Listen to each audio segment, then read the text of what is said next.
السلام عليكم ورحمة الله تعالى وبركاته، متابعين قناة زيت سونغليتان. مرحبا بكم معنا.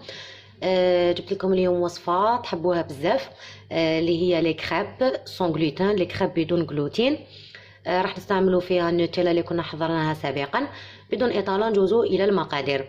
راح تكون وصفه سهله ان شاء الله. اول مرحله واش راح نحتاج؟ راح نحتاج 2 كيسان تاع حليب، الكاسير فد 240 مليلتر، اي بالتقريب راح تكون عندنا نصف لتر من الحليب. بالنسبه للحليب تقدروا تستعملوا حليب كونديا، هو مسموح، او تستعملوا حليب غبره لويا، ايضا مسموح. اذا راح نحتاج 2 كيسان. راح نحتاج ايضا 3 حبات تاع البيض. بسم الله.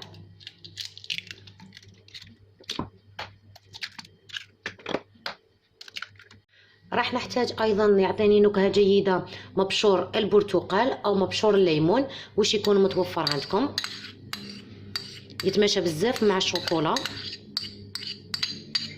نحتاج ايضا رشه تاع الملح.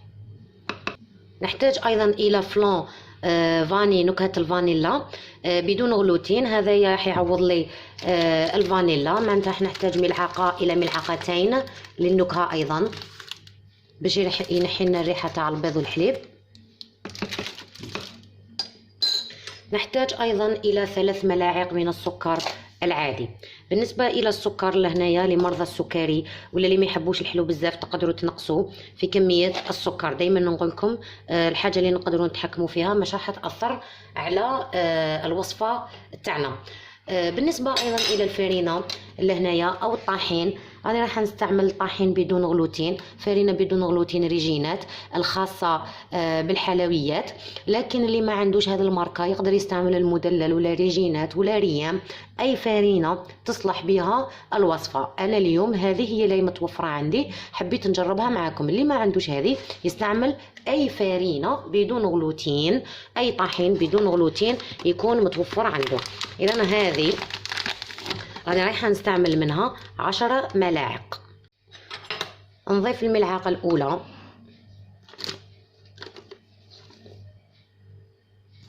الملعقه الثانيه،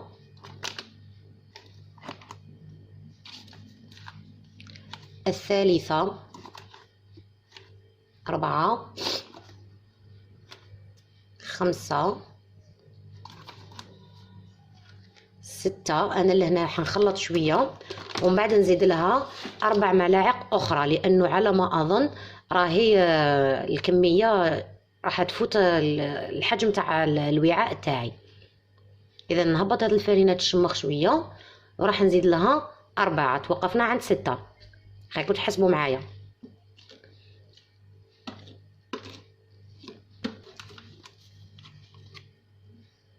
7، 8، 9، واخيرا الملعقه 10.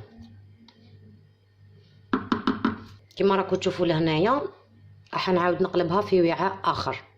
هنا ما حبيتش نكوبي معكم الفيديو، انا رايحه نعاود نقلبها في وعاء اخر لان هذو صوالح يصراو في المطبخ. يعني الكميه كانت اكبر من الحجم تاع الوعاء. نحاول نحرك شويه الخليط تاعنا.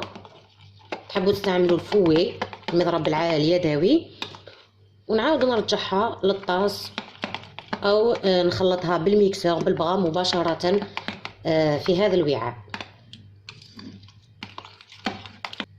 راح نستعمل البغا.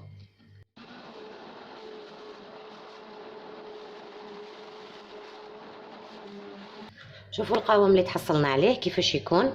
هذا هو القوام تاع الكريب تاعنا، ما فيه حتى حبيبات، ما يكونش جاري بزاف وما يكونش عاقد بزاف. في هذه المرحله راح نخليها ترتاح من 4 ساعه الى نصف ساعه. اذا كنا في فصل الصيف ماذا بكم نديروها في الثلاجه، واذا كان الحال بارد نخلوها في المطبخ، نغطوها ونخلوها في المطبخ ترتاح.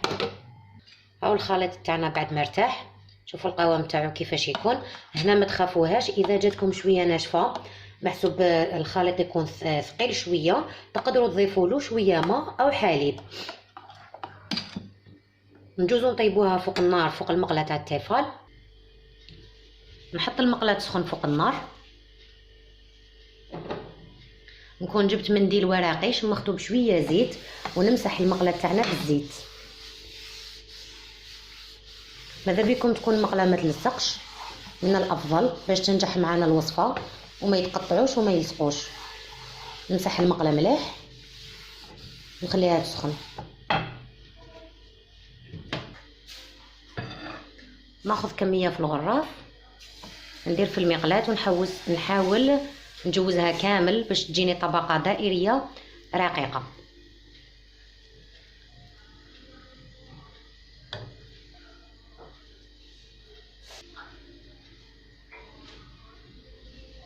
نخليها فوق النار حتى تتحمر من تحت ومن بعد نقلبها. راكم تشوفوا هنايا انا حنستعمل موس بلا ما نجرح المقلاة تاعي، بالعقل برك راح نحاول نجوز على كامل الاطراف باش كي نقلبها مش راح تلصق وما تتكسرش معانا.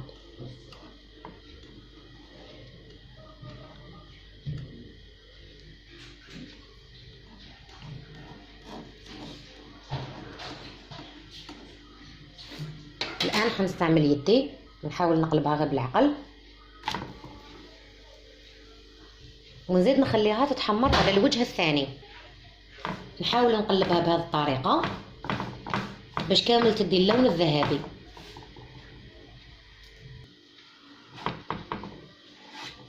راكم تشوفوا كيفاش تحمرت. لهنا نحيها. راح نزيد نمسح المقله تاعي ونحاول نزيد معاكم واحده اخرى. انا راني رايحه نكمل معاكم كامل لي كراب تاعنا ومن بعد نجوزو الى طريقه التقديم. عوده من جديد. شوفوا بعد ما كملت طيبتهم شوفوا شحال دار لي تقريبا واحد 10 تاع لي كراب. هاهم لي كيفاش يكونوا طايبين من الجهتين والذوق تاعهم بزاف بنين، خاطرش فيهم لو زيست تاع البرتقال. هاهم ليك رقاق وشابين. في هذه المرحله راح نجوزوا للتزيين. انا راني رايحه نديرهم لكم بالنوتيلا اللي وجدناها في الفيديو السابق. راح نخلي لكم الرابط اسفل الفيديو. راح نستعمل كميه تاع النوتيلا كيما هذه،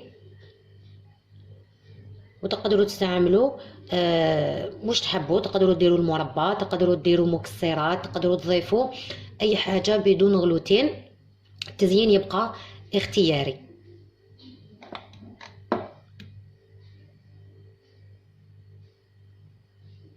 بالمناسبه هذولي كراب درتهم بالنوتيلا وراني راح نعمرهم بزاف. كما تعرفوا الاطفال والشباب يحبوا النوتيلا. هذ لي كراب نهديهم لاخي وحبيبي رفيق. كنت وعدته قلت له انتظر مني مفاجاه بمناسبه انتصاره. كان لعب مقابله وربح وجاب ميداليه البرونزيه، وقلت له تستنى مني ما عندي مفاجاه.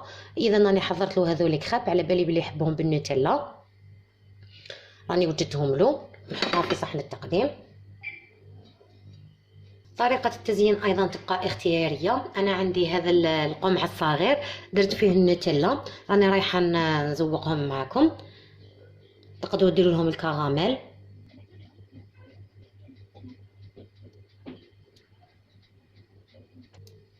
تقدروا ايضا تضيفوا لهم الفواكه حسب الرغبه. تقدروا تضيفوا لهم تزينوهم ايضا بشويه لا شونتيي. كيما انا هنايا عندي البنان، انا رايحه نستعمل الموز، يعني حسب الاطفال الفاكهه اللي يحبوها الاطفال تاعكم. لي كراب تاعنا بدون غلوتين راهم جاهزين، تاكلوهم بالصحه والهنا ان شاء الله. اذا عجبتكم الفيديو تاع اليوم ما عليكم غير ديروا جيم وديروا اشتراك في القناه بالنسبه لي ما راهمش مشتركين، وتفعلوا الجرس، واللي ما راهمش يلاحقوهم لي فيديو تاوعي نطلب منهم يلغيوا الاشتراك ويعاودوا يشتركوا من جديد ويفعلوا الجرس هكذا باش تلحقهم حصريا وصفات بدون غلوتين على قناه تزاد سون غلوتين. السلام عليكم ورحمة الله تعالى وبركاته.